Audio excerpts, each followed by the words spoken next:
Tuturuan ko kayo mga idol kung paano mga idol gumawa ng kubo-kubo mga idol. Kapag inabot kayo ng ulan sa bundok, pwede niyo itong gawin mga idol. Tuturuan ko kayo mga idol kung paano gumawa. Kailangan mo kumuha ang kahoy ng dalawang ganito. Yung may ganito sila sa sa dulo. Kailangan natin lagay yan, ganito. Tapos ito ganito, ganito dito. Yan. Tapos ito, ganyan ganito. Yan ba? O, ganito mga idol ang itsura niyan. Yan. So, kailangan natin kumuha ng kahoy para malagyan natin dito ng pagganon. Saka dito. Siguro kukuha tayong mga 4 na kahoy, mga idol, na malilit lang.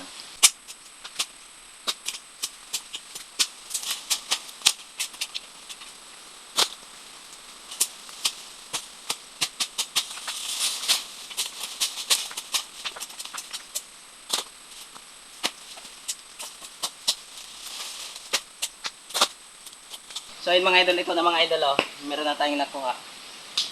Ito, malilit na kahoy. Lagay na natin dito. Ganon. Yan.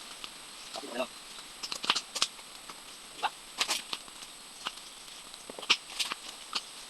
Kumuha tayo ng kawayan na biniyak. Ito mga idol. Ilagay na natin dito. Ilagay na dito.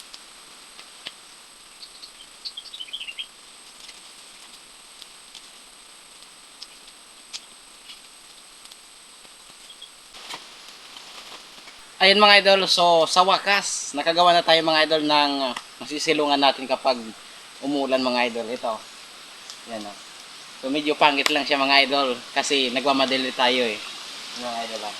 So ganyan mga idol ang gawin nyo kapag nakapunta kayo sa bukid, sa bundok, tapos wala kayong masilungan.